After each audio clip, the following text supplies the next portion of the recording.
Donald Trump didn't exactly have what you'd call a good week, folks. In fact, it was a textbook example of how one man's ego can combust over something as trivial and symbolic as an Emmy nomination.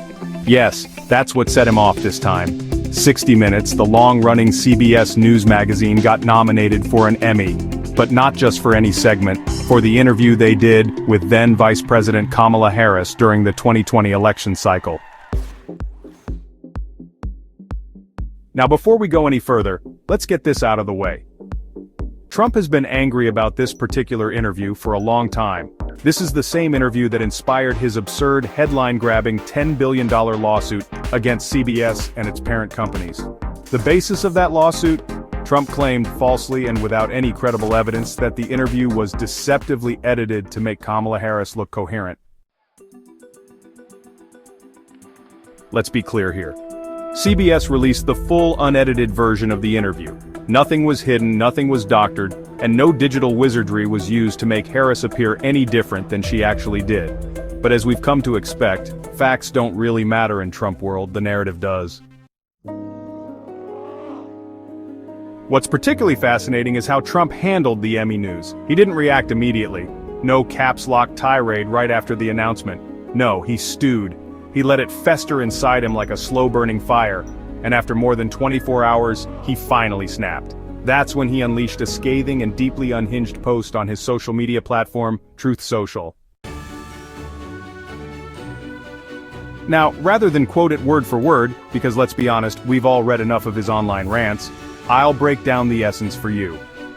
Trump accused 60 Minutes of staging an election-interfering piece that aired during early voting to boost Harris's image. He claimed her responses were unlawfully manipulated to make her appear more competent. He even said CBS tried to hide the full transcript until after he was inaugurated, and that they were forced to release it by the FCC, which is completely untrue.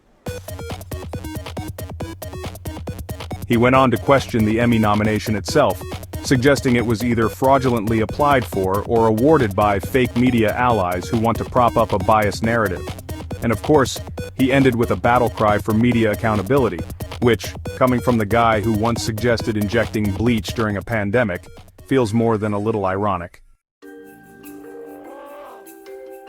But here's the deeper issue.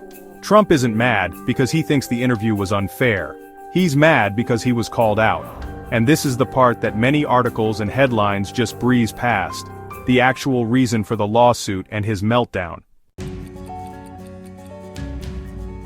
That 60 Minutes episode wasn't just about Kamala Harris, it was supposed to include Donald Trump himself. The goal was to feature interviews with both major candidates, a balanced showcase before voters headed to the polls. Trump initially agreed to the interview, then way at the last minute, backed out. But instead of just quietly moving on, the Trump team lied and claimed they had never agreed to the interview in the first place. Classic strategy, deny and distract. But CBS didn't let that fly. In the aired episode, 60 Minutes showed the actual email correspondence between CBS and Trump's team. The receipts were there, clear as day. Trump had agreed, Trump had backed out, and Trump had lied.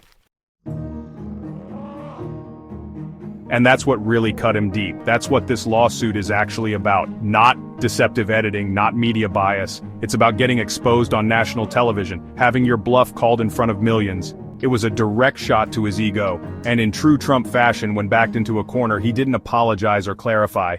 He attacked. That lawsuit, ridiculous as it sounds, is still technically alive. It hasn't been dismissed. And that in itself is wild. There's no merit, no measurable injury, and no real legal claim. The judge should have laughed it out of court with a ruling of dismissed with prejudice, meaning it couldn't be refiled, but it's still pending, and that's a problem. Because even when lawsuits are baseless, they're still weapons. They drain resources, they generate headlines, and most importantly, they feed into Trump's favorite narrative, that he's the victim of an endless witch hunt. It's classic misdirection, dressed up as patriotism.